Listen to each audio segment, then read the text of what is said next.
Good evening, people, and welcome to One Eve Live. Uh, good days, good days, good days. One Eve Live is my new show, and we're gonna have good times. That beat that you guys heard, that's courtesy of Israel Nagasi. Let's play that a little high so they can hear that little nice beat. Shouts out to Izzy for giving me that beat. It's smooth. Let's cut the beat. So shouts out to Carcino for life. He gave me the inspiration to do this. He encouraged me. Shout out to my brother. He's been doing the show. All three of these men they have on YouTube channels. My brother has a channel called Edit W Live. I'm sorry, Edit W News.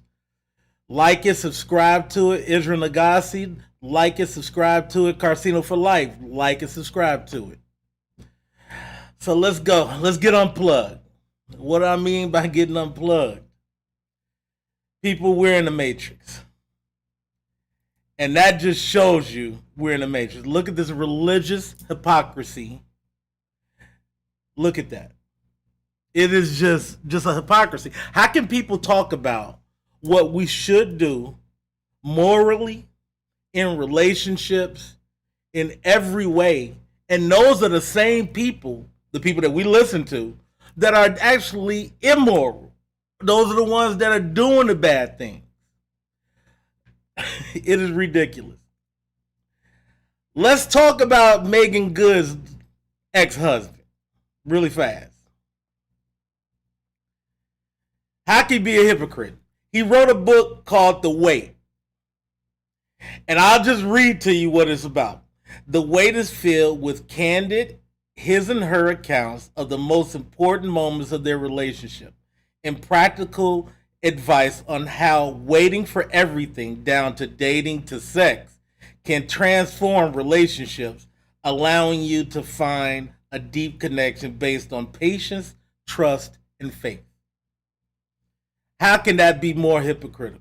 And this is the same man, along with all of these pastors and all of the clergymen and the people that actually tell us how we should and should not live. These are the same people that are trying to rule us or guide us through life. It's ridiculous. I want to actually get to a guy that when I was a kid, he's not on these photos right now, but his name was Jimmy Swagger. He was a real funny guy. From the Los Angeles Times, this is back in 1988.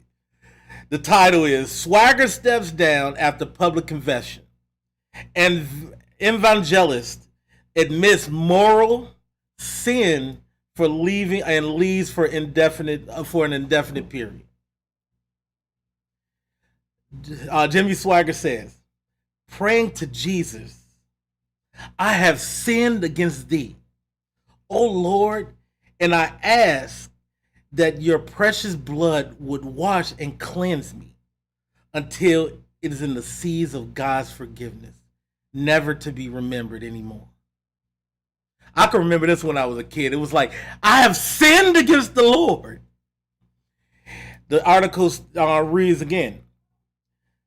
Popular evangelist Jimmy Swagger, under church investigation reportedly for adultery, tearfully confessed on Sunday that he had sinned and he would not leave the pulpit pulpit for an indefinite period, marking the second major blow to television and to the television evangelism within a year. I beg your forgiveness, Swagger beseeched 7,000 worshipers at his World Faith Center in Baton Rouge. Embraced by his wife, Frances, and applauded frequently by his faithful, Swagger heard a sympathetic statement from Assemblies of God statement official, who said that the fire and brimstone minister had confessed with true humility to speak to specific incidents of moral failure. This was Jimmy Swagger back in the day. How can we listen to these people? My show is about telling the truth, people. Telling the truth. I'm not gonna lie to you. My experiences living overseas and every experience that I have in life, I would not lie to you. We're gonna unplug you from the matrix. We'll be right back. What's up? Oh, you